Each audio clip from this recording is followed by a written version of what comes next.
Madame le maire, le printemps de l'Art déco, qu'il faut soutenir absolument, est une belle manifestation qui permet de mettre en valeur notre patrimoine, pour autant évidemment qu'il soit entretenu. Comment ne pas songer à ce titre aux façades de notre hôtel de ville, pour partie Art déco, qui, tels les palais vénitiens, semblent inexorablement s'enfoncer dans la lagune de l'indifférence et la vase de l'oubli. Le 9 décembre dernier, et encore en introduction de ce Conseil, vous aviez pourtant semblé prendre la mesure des dangers encourus en dénonçant avec énergie, je cite, « des propriétaires qui brutalement se sont rendus compte qu'ils avaient depuis longtemps des rapports d'expertise, des connaissances, des désordres assez importants et que les propriétaires n'avaient pas fait les travaux. Je voudrais vous dire que nous avons saisi ce matin le procureur de la République pour mise en danger de la vie d'autrui.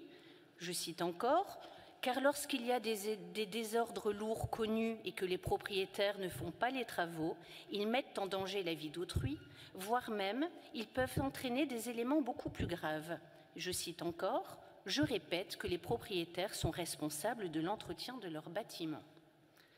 Bien malheureusement, il ne s'agissait que d'une fausse joie, puisque vous dénonciez des propriétaires privés lillois et non point vous-même en votre qualité de maire de Lille.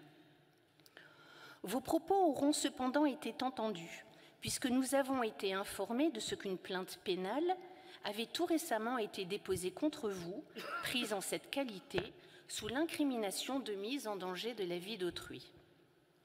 Selon ce qui nous a été communiqué, le plaignant aurait fondé sa plainte sur un refus qu'il considère volontaire et constant d'entretenir les façades de l'hôtel de ville menacées d'effondrement, alors même que vous seriez informé depuis 15 ans de leur dangerosité. Ainsi alerté, j'ai relu vos déclarations antérieures, que je vous rappelle ici pour mémoire. Le 19 février 2007, devant ce qui s'appelait alors le tribunal de grande instance de Lille, saisi du sinistre des façades, je cite, « Malgré les mesures conservatoires mises en œuvre par la ville de Lille avec la mise en place de barrières tout autour des bâtiments et de brides métalliques au droit des zones de décollement de l'habillage des façades, il existe toujours un risque de chute et donc d'atteinte à la sécurité des personnes, ce qui bien évidemment doit être absolument évité. » Le 21 septembre 2010, en cours d'expertise judiciaire, je cite, « Il y a toujours un risque évident pour la sécurité des personnes, comme cela a été dit et écrit à de nombreuses reprises du fait de la chute de briques ou d'écroulement des parements. » Étonnamment, au vu de ce qui précède, vous répondiez pourtant le 29 juin 2022 en conseil municipal que, je cite, « Des briques ont commencé à tomber, mais ce n'est pas dangereux parce que tout est protégé. » Certes, des appels d'offres furent infructueux, mais ne l'ont-ils pas été pour avoir sous-évalué le coût du chantier ou opté pour un mode de réparation différent de celui préconisé par l'expert judiciaire, qui peut avoir contribué à dissuader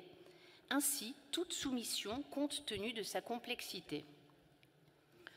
Comment oublier par ailleurs que c'est le contribuable lillois qui assume les frais et honoraires de procédure depuis bientôt 20 ans, ainsi que le coût des barriérages dont il serait opportun de communiquer à notre Conseil l'enveloppe globale.